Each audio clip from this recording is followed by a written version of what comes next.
Vinland Saga chapter 194 is finally out, and with the most recent chapter, I think we're starting to see more now than ever the true villain of what will be the next arc. My name's Mugen, and today we are going to be going through the latest chapter, 194 of Vinland Saga, talking about what happened and also maybe theorizing what's going to take place in the future arc, because this chapter reveals, in a way, something a bit more that we didn't notice before. Chapter 194 begins with Gudrun chasing away a bunch of rats that have infested the food storage of her and Thorfinn's home. It's a pretty fun little scene of just her chasing around with a broom and Thorfinn freaking out because she's pregnant and, you know, she's showing if she falls then something could happen to the child. And they talk a bit about how there's been more and more of them siding within their food storage. I think this is a playful little scene, but it does set up later that clearly food will become a source of conflict in future chapters, especially if having rat infestations will slow down production of the amount of food they can produce, which in turn then creates some kind of paranoia with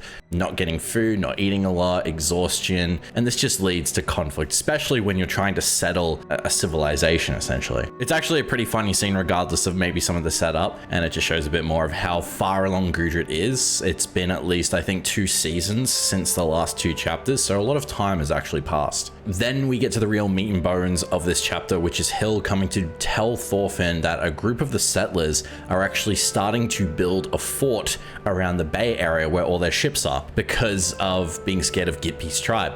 We already know Ivar is already skeptical of this. He already doesn't like that there are no weapons on Vinland, and he is the only one who secretly has a sword. But essentially the fort is being built with free hands of volunteers who are finished doing their daily work and are happy to help build it because they are somewhat a bit terrified the fact that this could lead to future conflict with the tribe. So paranoia has been instilled by Ivar and Uge continuously with not knowing a lot about this, and also with the events of Markland and the missing settlers from there, people are a bit more interested in building defenses because they don't want the same thing to happen to them. Thorfinn tries to kind of find a way, and Hild, now having become best friends with Thorfinn, actually is able to use her own ways of persuasion to tell everyone that building this signals to the tribe that they expect them to become hostile. Building the fort is creating a cause for, which I think is a really good point. And at that point, you can see that they're starting to lose their audience. Ivar doesn't really know what to say. He's just stuck in the mind that you have to be prepared for the worst. You have to be prepared for victory. You know, that stupid kind of Viking mentality that we've seen before in previous chapters. And they seem to start to slowly turn, you know, the opinion of the populace. People are looking around being like, you know, it is kind of stupid that we're building this fort when we're just building something that would then give them reason to be suspicious of us because we built something that blocks the ships. That can in turn leads to mistrust and conflict, which is extremely good point. Now, this is where it gets very subjective because I think what's great about this chapter is the conversation about whether or not they would attack, even though we know as the reader they aren't suspicious of tribesmen, except for, of course, the elder seer. But in here comes Stork, and this is where I really want to get into the meat and bones of this guy is the next villain. Stork has appeared now and then throughout many chapters, and with each chapter he's had quite a bit to say what he wants. He's always nailed what it is that he wants to say. In the very first chapter I think we ever learn of him is when Ivar is trying to convince Thorfinn to let him take weapons to Vinland when they begin their voyage. And Stork says that he's interested in going because he thinks that if Thorfinn slips up and fails, people will be looking for someone to lead them. And he kind of manipulates Ivar into that way of thinking that Ivar could be a better leader than Thorfinn. And we've seen that Ivar had that opinion about himself continuously. He thinks he wants to be a real true Viking. He wants to be a real true leader. The only way to do that is through brute force, an indomitable will. Apparently, and to us, it's stupid decisions, you know, especially what we know so far about conflict in this story. It all begins with people. Now, Ivar might turn out to be a very Sigurd type character who later becomes someone who realizes, oh, I was making the wrong choices all along, and turns over a new leaf. And I think that'd be cool to see because, you know, he hasn't made any awful decisions. He said some things that are not out of pocket, but clearly he has a way of thinking that won't work in the long run. But Stork is the one we want to talk about again because he manipulated Ivar into thinking, yeah, we should go. And every time Ivar has had a conflict that's been put up in front of him that he can't solve with a sword, Stork has been the one to step in and solve it. And this is the first chapter that Thorfinn and Hild acknowledge Stork and see him for what he can do and what he can say.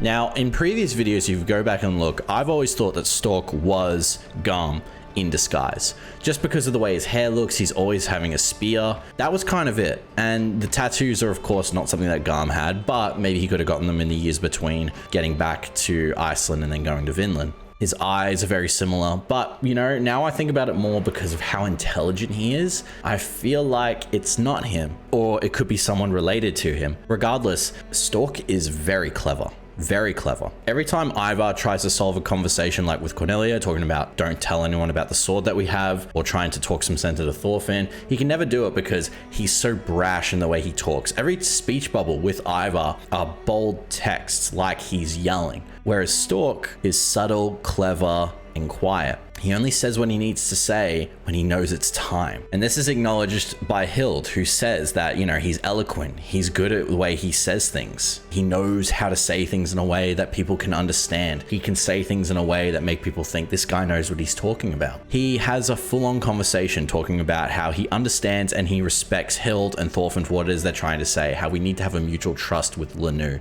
But then, of course, goes at them with a kind of deduction that he knows they know that in their hearts, it's not as easy as just talking to people and having mutual trust, because they know they've experienced people who have bad intentions and will do things just for whatever reason they have. They know in their heart. Hild knows that. He says that. They talk about mutual dependence. Thorfinn says that it'll be good, it'll be fine because the Lanu depend on us to give them wheat and they have maple syrup. So then we use that for our food. It's become common in the Vinland settlement, Arnhide's village, to use maple syrup. So it should be fine to have this mutual dependency. And then he, you know, comes back with the swing, says, well, we just have to learn to make maple syrup. And what if they learn to make wheat and then they won't depend on us? They'll find their own way to live without us. And what comes a day when they realize they want more? He creates a lot of great points that dependency would break down if they learn to do things for themselves. And he doesn't say they're wrong. He just shows up a point that it's not as simple as being mutual and trustworthy with the Lanu people, because there's so many facets to it. So instead of saying you're wrong, we need to prepare for war, he says, I like your agreeability. I think you are both agreeable leaders. And this was a great way for us to talk, but we should have a thing and talk this all through with the entire village. Now, of course, if you haven't been reading Vinland Saga, or maybe haven't heard or forgotten what thing means essentially in a society of Vikings,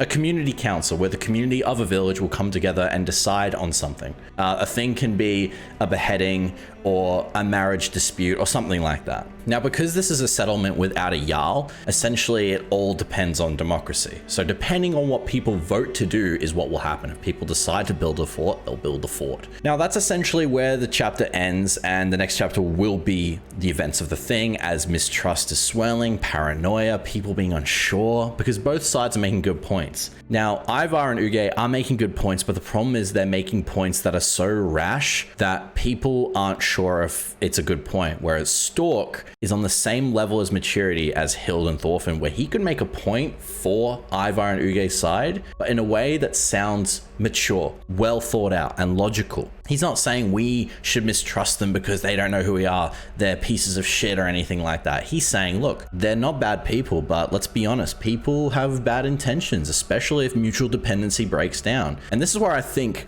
Stork as a character, now I'm destroying my own theory that he could be Garm. I'm excited to see who he is and what he does, because he has this helmet. We don't know his real face. He's looking to be the next big villain in Vinland Saga. Maybe the last one, depending on how far we are in the story, but I really think Stork has something. Now, I want to break down more about why I think Stork could be the next big villain, is the mysteriousness of him. We see him in the background, we see him do things, but he only speaks up when he wants to, and when he does speak up, he always holds attention. He always grabs people's attention. He grabs the reader's attention, and he's drawn in a way that is very mysterious. Now, Ivar was drawn in many times when talking about how Thorfinn's weird because he doesn't like war, where he's this big shadow with eyes. That's shown to resemble, you know, hatred, this huge brutish monster look, right? But that only happened once. With Stork, there are multiple occasions where the insides of his helmet are completely drawn black to show his eyes, as to symbolize like a cunning snake, someone who is very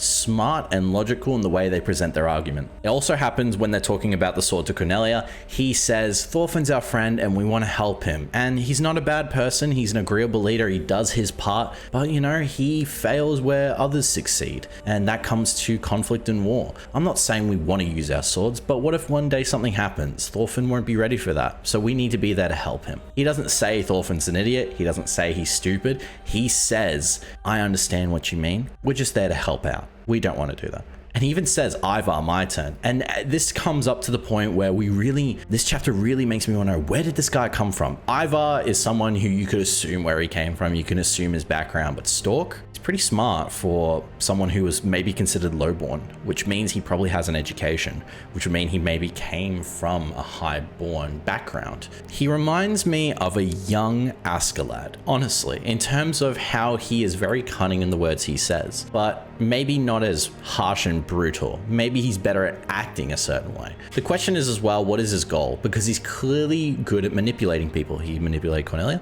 He's manipulated Ivar into going to Vinland with them. And he's considered the lackey of that group. But that's the thing. What is it about Stork that would imply he wants these things? What is it that he gains from building the fort? Does he believe that the Linu are bad people and that they will attack? Or does he think that maybe showing up where Thorfinn fails, he can then overthrow both Ivar and Thorfinn in this settlement? I don't know. It's something that I'm genuinely curious about. So far, I'm very, very intrigued to see who he is. Probably won't find in the next chapter, but if he says a lot in the thing, it's going to be pretty exciting. I don't know. That's my opinion on this matter. I'm curious what everyone else thinks. What do you think of Stork possibly being the next villain? I think it's very likely. He stands out more than Ivar. He has a great visual style and look to him, and he's a character that's just in the background kind of doing his thing. And I think that's almost more exciting to have a villain that's slowly creeping up instead of one that just comes out and says, me, I'm the guy, like Ivar is. I'm curious what you think. Do you think he makes some good points? Do you think it might happen, might not? What the decision is in the thing? Do you think they'll decide to build a fort or not? And where do you think Stork came from? Who do you think he is? Is he possibly Garm, or is he related to him? I get Askeladd vibes. What if he had a child and we didn't know? Like, these are just crazy theories, but I'm curious. What do you guys think? So please let me know. Anyway, thanks for watching. I appreciate if you made it to the end of the video. If you enjoyed it a lot, you should probably subscribe, hit bell. Stork would like you to hit bell. You know in your heart, hitting bell is good. And maybe liking the video, because if you liked it, you liked it, you liked it, and then you like it. Anyways, that's all from me. My name's Mugen. As always, have a good one.